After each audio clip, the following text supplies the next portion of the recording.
Sana po matukoy yung tunay na mga proponents para po yung walang kasalanan ay hindi po nadadamay.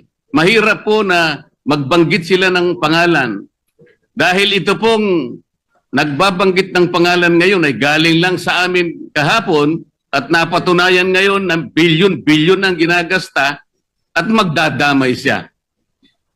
At meron pong nag-text sa akin sa magitan ng emissary ng abogado ng Diskaya, Mr. President. Meron po palang isang congressman, kanina pong nag-hearing sila, nakausap yung abogado ng Diskaya.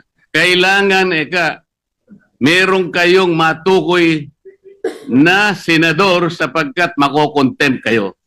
Nasa akin po yung text message, Mr. President. Sa makatwid, gusto lang nilang magpangalan.